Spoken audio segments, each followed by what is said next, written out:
Xiaomi সবসময় সস্তা phone বানায়, এটা আমি থেকে শুরু করে আপনি সবাই জানেন, কিন্তু Xiaomi কিন্তু লাখ টাকার ফোনও বানায় থাকে।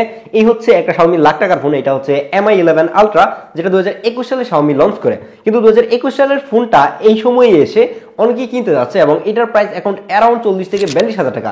আর 40 থেকে 42,000 টাকার এই ফোনটা সবাই কেনার অন্যতম কারণ হচ্ছে এটাতে থাকা 120x জুম। চিন্তা করেন যে আপনি 6-7 কিলোমিটার দূর থেকে এই ফোন দিয়ে আপনি জুম দিয়ে নিয়ে আসতে পারবেন এবং এইটাকে এনজয় করার জন্যই মানুষজন কিনে। এবং এইটা আমি গত কিছুদিন চালিয়ে মোটামুটি হতাশ বলতে পারেন। কোন দিকে হতাশ বা এটা আপনি কেন কিনবেন না সেটাই আজকে জানাবো। আর কিনারও কিছু রিজন রয়েছে, সেগুলো নিয়ে তো অবশ্যই বিস্তারিত কথা বলবো। কিন্তু তার আগে স্পেশাল থ্যাঙ্কস দিতে হয় গ্যাজেটম্যানকে আমাদেরকে এই ধরনের ইউনিক ফোনগুলা এনে দেওয়ার জন্য।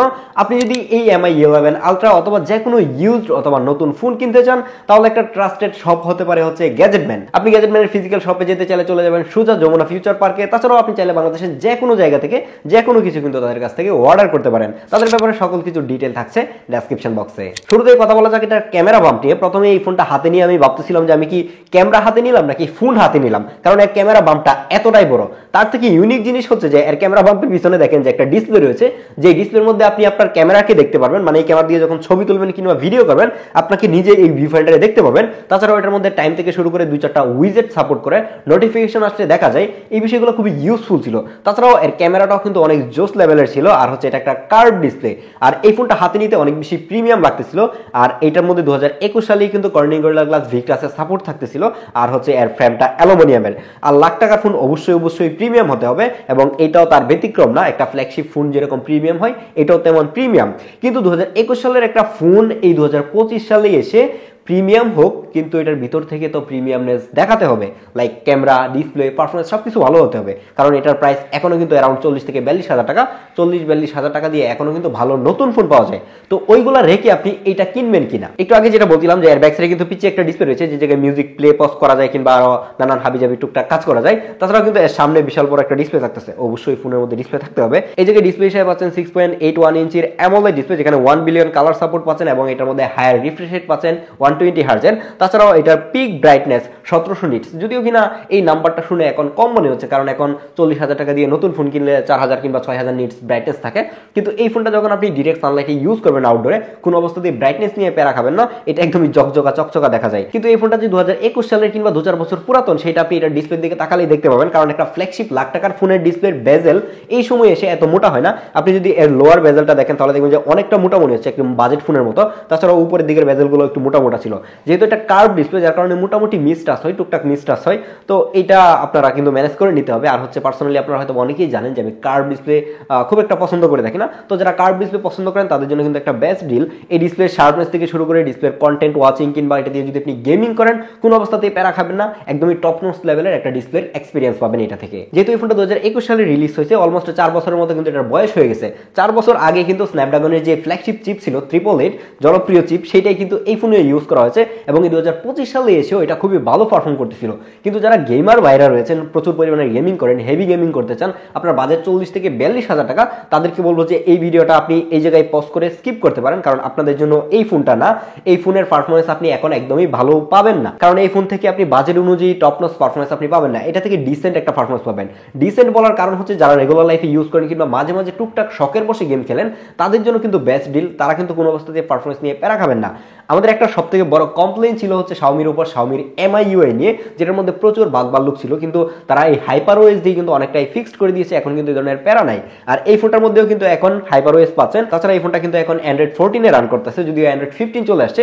এটার মধ্যে মেবি আর আপনারা সফটওয়্যার আপডেটও পাবেন না। তো সেই ক্ষেত্রেও কিন্তু এটা এখনো অনেকটাই পিছিয়ে আছে বলা চলে। তাছাড়া যদি আপনি এটাকে ডেইলি লাইফে ইউজ করতে যান, কোনো অবস্থাতে পারফরমেন্স নিয়ে প্যারা খাবেন না। আবার ওয়ার্নিং দিচ্ছি, স্ন্যাপড্রাগন 888 এই 2025 সালে এসে গেমারদের জন্য কোনো অবস্থাতেই সাজেস্ট করা যাচ্ছে না। কিন্তু এই ফোনটা যদি আপনি ইউজ করেন, তাহলে একটা জিনিস অ্যাটলিস্ট বুঝতে পারবেন যে Xiaomi-র যে বাজেট ফোনগুলো রয়েছে, সেইগুলো থেকে কিন্তু এই ফ্ল্যাগশিপ ফোনগুলোর সফটওয়্যার এক্সপিরিয়েন্স আপনাকে বেটার দিবে বাজেট ফোন থেকে। তাছাড়াও এটা অনেক বেশি স্মুদার ছিল। কোনো অবস্থাতেই কোনো ধরনের ল্যাগ হ্যাং কিংবা বাগ-বাল্লুকের দেখা আমি এটাতে একবারও পাই নাই। Mi 11 Ultra মধ্যে Xiaomi 2021 সালে কিন্তু স্টোরেজ টাইপ হিসেবে ইউজ করেছিল UFS 3.1।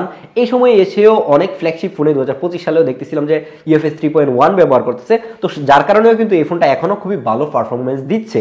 তো এই বিষয়টা আবারও ক্লিয়ার করে রাখি, পারফরমেন্স যে এটার খারাপ ব্যাপারটা আমি এটা বলতেছি না, কিন্তু যারা হেভি গেমার রয়েছেন তাদেরকে এটা রিকমেন্ড করবো না, কারণ 40-42 হাজার টাকা দিয়ে আপনি আইকিউ নিও 10 কিনতে পারবেন, আপনি হচ্ছে রেডমি টার্বো 4 কিনতে পারবেন, যেগুলোর পারফরমেন্স এটা থেকে মাচ মোর বেটার। যার কারণে আমি বলবো যে ওই নতুন ফোনগুলোই কিনেন, ব্যাটারির দিক দিয়েও কিন্তু আপনাকে ওইটা বেশি সাপোর্ট দিবে, ওইটাতে সিলিকন কার্বন ব্যাটারি থাকার কারণে, এবং ওইগুলোতে 7000 কিংবা 6000 এমএএইচ ব্যাটারি আপনি পাচ্ছেন। তো সেই জায়গায় এটা নিয়ে আপনি হয়তো বা কিছুটা হতাশ হবেন। এখন কথা বলা যাক এই MI 11 আলট্রার মেইন টপিক, ক্যামেরা। হ্যাঁ, এই ফোনটা যারা কিনতে চায় তারা আমার মনে হয় যে ক্যামেরাতেই খুব বেশি ইন্টারেস্টেড।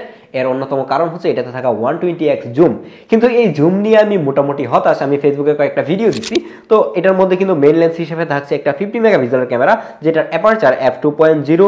তাছাড়া এর যে পেরিস্কোপ 5x লেন্সটা রয়েছে সেটা হচ্ছে 48 মেগাপিক্সেলের এবং একটা 48 মেগাপিক্সেলের আলট্রাওয়াইড ক্যামেরা, আর সামনের দিকে কিন্তু একটা 20 মেগাপিক্সেলের সেলফি ক্যামেরা থাকছে। এর মেইন লেন্সের পিকচার কোয়ালিটি নিয়ে আমি এতটাও সন্তুষ্ট না, কারণ হচ্ছে এখন যেই প্রাইসে পাওয়া যাচ্ছে সেই প্রাইস অনুযায়ী আমার কাছে মনে হচ্ছে যে পিকচার কোয়ালিটি এতটাও ভালো না। তাছাড়া এর পিকচারগুলো অনেক বেশি ন্যাচারাল ছিল, যেটাও আমার কাছে এতটাও ভালো লাগতেছিল না। ম্যাক্সিমাম টাইমই হচ্ছে মানুষজন এত ন্যাচারাল ছবি ভালো পায় না, একটু কালারফুল ছবি চাই, একটু ভাইব্রেন্ট ছবি চাই, একটু স্যাচুরেটেড ছবি চাই। তো সেই জায়গায় এত ন্যাচারাল ছবি আমার কাছে মনে হয় না যে কেউই ভালো পাবে। তাছাড়া এতে যে 5x পেরিস্কোপ টেলিফোটো লেন্সটা রয়েছে সেটা দিয়ে আপনি 5x তো অপটিক্যালি জুম করতে পারতেছেন এবং ডিজিটালি এটাকে 120x পর্যন্ত জুম করতে পারবেন। তো এটাই হচ্ছে হাইলাইট করা ফিচার। কিন্তু এর 120x জুম যখন আপনি ফুল করবেন তখন দেখবেন যে ফোন কাঁপাকাঁপি করতেছে, আপনি পজিশন ঠিক রাখতে পারতেছেন না এবং ছবি তুলতে পারবেন না।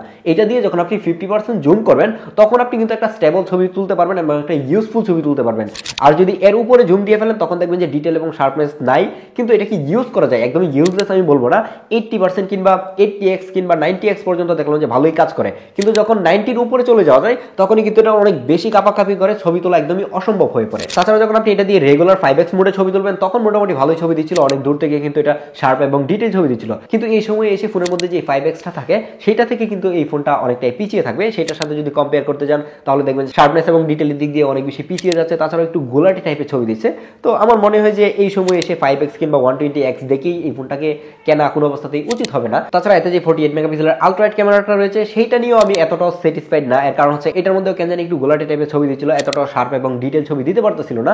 এটা একটা হতাশজনক বিষয়, কারণ 48 মেগাপিক্সেলের যেহেতু আলট্রাওয়াইড লেন্স, এটাতে খুবই ভালো আউটপুট আমরা কিন্তু আশা করি, কিন্তু এতটাও আহামরি ভালো আউটপুট আমি এটা থেকে পাচ্ছিলাম না। ছবির দিক দিয়ে আপনি যতটাই হতাশ হন না কেন, এর মেইন লেন্সের ভিডিওর দিকে আপনি অবশ্যই স্যাটিসফাইড হবেন, কারণ এর মেইন লেন্স দিয়ে 8K 24 FPS ভিডিও রেকর্ড করা যায়। এর ভিডিওটা অসাধারণ লেভেলের ছিল। এটা ন্যাচারালি একটা ভিডিওতে যেরকম ডেপথ ক্রিয়েট করে সেটা আমার মনে হয় যে আইফোন কিংবা S24ও এখনো করতে পারে না। এখন করতে পারে, কিন্তু এইটার সাথে কিন্তু S21 আলট্রা ছিল, আইফোন 11 মেবি বা 12 ছিল, তো সেগুলো কিন্তু এটার সাথে আমার মনে হয় না যে কুলাইতে পারবে। আপনি জাস্ট ভিডিও স্যাম্পলটা দেখেন তাহলে একটা আইডিয়া করতে পারবেন। এটা হচ্ছে MI 11 এর মেইন লেন্সের ভিডিও। মেইন লেন্স দিয়ে সর্বোচ্চ 8K 24 FPS ভিডিও রেকর্ড করা যায়, আর আমি এখন রেকর্ড করতেছি 4K 60 FPS। তো এর ভিডিও নিয়ে আমি মোটামুটি ভালোই স্যাটিসফাইড বলতে পারেন। এর ভিডিওর মধ্যে অনেক বেশি ব্লার থাকছে, দেখেন যে আমার মানে নর্মাল মোডের ভিডিওটা কিন্তু ব্যাকগ্রাউন্ড একটু ব্লার মনে হচ্ছে। এর কারণ হচ্ছে এটাতে একটা বড় সেন্সর ইউজ করা হয়েছে, যার কারণে এটার ভিডিওটা এত ভালো আসতেছে। ইভেন ভিডিওটা অনেক বেশি স্টেবল।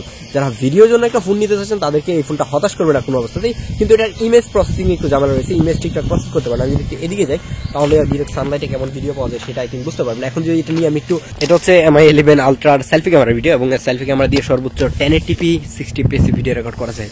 চিন্তা করেন, লাখ টাকার একটা ফোন ছিল যেটার মধ্যে 1080p ভিডিও সাপোর্ট দিচ্ছে। আইফোনের কথা চিন্তা করতে গেলে আইফোন 7 বছর 8 বছর আগের ফোনের মধ্যে 4K সাপোর্ট ছিল, কিন্তু এটার মধ্যে 1080p ভিডিও। তার উপর দেখেন যে আমার মাথাটা ছাড়া আর কিছু দেখা যায় না। আমি যদি ফুল ফ্রেমিং করতে যাই, হাত টোটালটা লম্বা করে দিয়ে, তারপরে মাথার বেশি কিছু দেখা যাচ্ছে না, মানে এতটাই ক্রপ ভিডিও করে। তো এটা ভিডিওর দিক দিয়েও দেখলাম যে খুব একটা সুবিধার না। দেখলেনি তো যে আউটডোরে কতটুকু ভালো ভিডিও আউটপুট এটা থেকে পাচ্ছিলাম।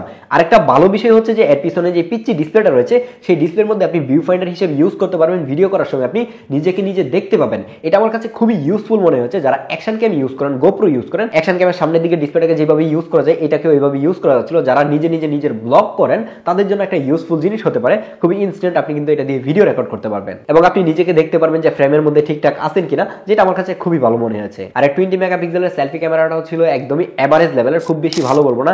এখনকার সময় 20-25 হাজার টাকার নতুন ফোনে যেরকম সেলফি পাওয়া যায় এইটাই পাচ্ছিলাম। আমি এখনো শিওর না যে এই ফোনটা আদৌ খোলা হয়েছে কিনা, কারণ এটা সেলফি ক্যামেরা থেকে এতটা মানে খারাপ আউটপুট পাওয়ার কথা না। তো এটা নিয়ে আমার একটু সন্দেহ হচ্ছিল, আমি এখনো শিওর না। কিন্তু এই ফোনের কন্ডিশন দেখে যেটা মনে হচ্ছে যে ফোন খোলা হওয়ার চান্স নাই, কিন্তু এটা সেলফি ক্যামেরা এতটা খারাপ কেন এটা আমি পুরোপুরি হতাশ বলতে পারেন। MI 11 আলট্রাকে পাওয়ার দেওয়ার জন্য এটার মধ্যে একটা 5000 mAh এর ব্যাটারি থাকতেছে, যে ব্যাটারি দিয়ে এখনো খুবই ভালো ব্যাটারি ব্যাকআপ পাচ্ছিলাম। এটাকে যদি আপনি 100% চার্জ করে সকালে বের হন মোটামুটি এটা নিয়ে আপনি সারাদিন ঘুরে বেড়াতে পারবেন, চার্জ শেষ হবে না। এটার স্ক্রিন ওয়ান টাইম আমি ওইভাবে চেক করে দেখি না যে কত ঘন্টা থাকে। এভারেজলি আপনি যদি রেগুলার ইউজ করতে চান, ক্যামেরা ইউজ করেন কিংবা টুকটাক গেমিং করেন, সোশ্যাল মিডিয়া ইউজ করেন, তারপরেও কিন্তু একদিন আপনাকে অনায়াসই ব্যাটারি ব্যাকআপ দিবে। কিন্তু আপনার হাতে যে সেম ইউনিটটাই যাবে ব্যাপারটা এরকম না। এটা নিয়ে দেখলাম যে অনেকেই কমপ্লেন করে যে ব্যাটারি ব্যাকআপ কম পাচ্ছে কিংবা অনেকেই ঠিকঠাক পাচ্ছে। তো একটা ইউজড ফোন কেনার ক্ষেত্রে অবশ্যই ডিপেন্ড করে যে আপনি কতটুকু ভালো কন্ডিশন দেখে কিনতেছেন, আপনার কাছে ভালো একটা অথেন্টিক ব্যাটারিওয়ালা ডিভাইস গেছে কিনা, এগুলোর উপর অনেক কিছু ভেরি করে, যার কারণে দেখা যায় যে ব্যাটারি ব্যাকআপটা একটু 19-20 হয়ে থাকে। এই বিষয়টা কিন্তু আপনাকে মেনে নিতে হবে। তো ফাইনালি এখন কথা হচ্ছে যে 40-42 হাজার টাকা দিয়ে Xiaomi এই Mi 11 Ultra আপনি কিনবেন কিনা। সত্যি বলতে আমি এই ফোনটা কাউকে রিকমেন্ড করি না এখনো, কারণ হচ্ছে Xiaomi ক্যামেরাটা আমার কাছে এতটাও ভালো মনে হয় নাই। ম্যাক্সিমাম মানুষজন ছবি তুলবে, ভিডিও করার জন্য যে সবাই ডেডিকেটলি ভিডিওর জন্য একটা ফোন নিবে ব্যাপারটা এমন না। তাছাড়া ওই ফোনটা খুবই বাল্কি, পারফরমেন্স নিয়ে মনে হচ্ছে যে প্রাইসে পাওয়া যাচ্ছে সেটা পারফেক্ট না। এটা যদি এখন 30-32 কিংবা 35 হাজার টাকায় পাওয়া যেত তাহলে কিন্তু একটা বেস্ট ডিল হতো। তারপরেও যারা এই ফোনটা পছন্দ করেন, আপনি 120x জুমের একটা মজা নিতে চান কম টাকার মধ্যে, তাহলে আমি বলবো যে এটা আপনি চাইলে কিনতে পারেন। একদমই খারাপ না, কিন্তু একদম ভালো বলা চলে না। তাছাড়া যদি গেমিং করতে চান, আপনার বাজেট 40-42 হাজার টাকা, তাহলে টার্বো 4 অথবা IQ Neo 10 এই দুইটা ডিভাইস দেখতে পারেন। আর ক্যামেরার জন্য হলেও কিন্তু এই জায়গায় অনেক অপশন রয়েছে, যেটা নিয়ে আমরা পরে কথা বলতে পারবো। আল্লাহ হাফেজ।